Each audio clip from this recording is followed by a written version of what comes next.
You know, I have the privilege and pleasure in my job of profiling interesting, influential New Yorkers and great stories, hopefully, great, interesting people all. But there are some common themes that you'll see, overcoming obstacles and so on and so forth. But in the 140 or so that we've done, you're the only one that's had a father who worked for the FBI. That, when you read about someone's background, that kind of stands out. Wow. What did it mean in the house? How aware of it were you, as you and your sister? And my sister, yes. I have a sister. My sister's 3 years younger to the day. We shared the same birthday. And of course, for me, I thought, well, my parents, there was only one night a year. So, truly, that's what I thought.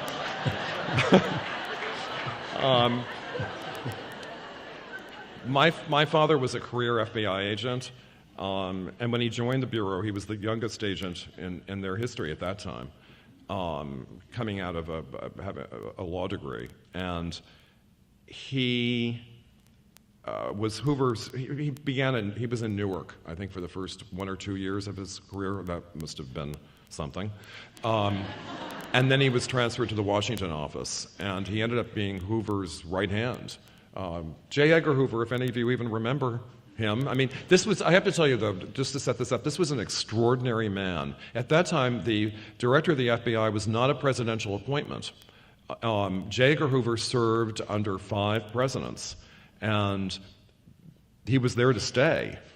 And I still, well, anyway, I won't go into how he died, but that's a whole other matter. But my father was with the FBI for 26 years, and he was appropriately very, very, very quiet about everything, and he worked long hours, and during the week my sister and I never had dinner with him, and my mother would wait. It was very Rob and Laura Petrie, except that he wasn't Rob Petrie. And my mother would wait to have dinner with him when he got home, usually around 9:30.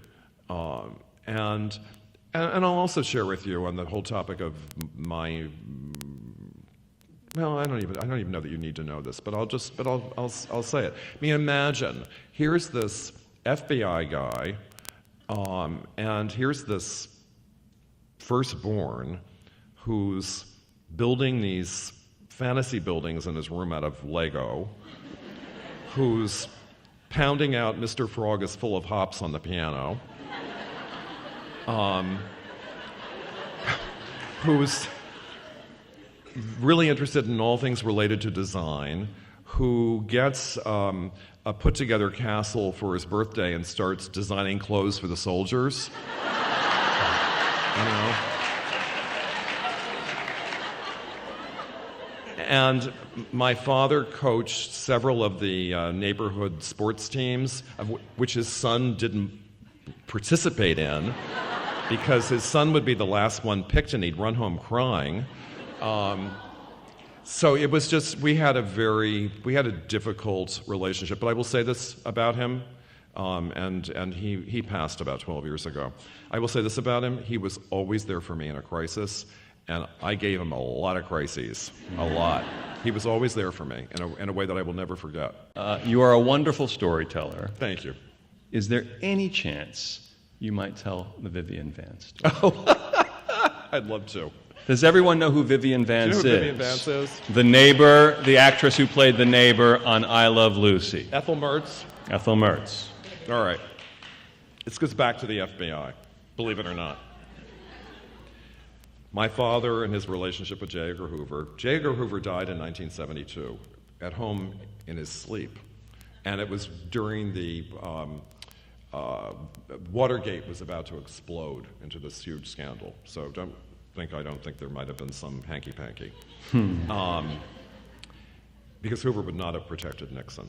At any rate, my father left the Bureau after that. So he left the Bureau, and about 8 years later, all this stuff started to come out about Hoover and cross-dressing, and his relationship with Clyde Tolson, who was also an agent.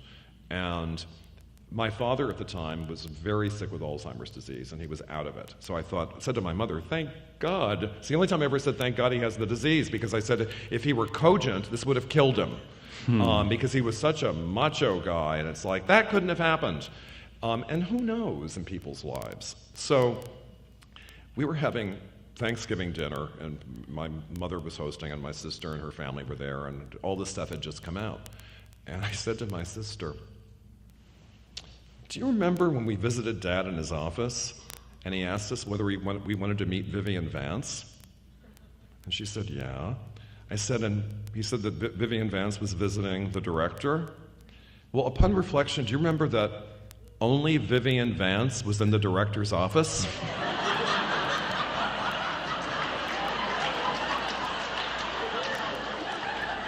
And think about it. J. Edgar Hoover, Ethel Mertz. Think about it. So I said to my sister, our father was a big enabler. I will never watch I Love Lucy the same way again.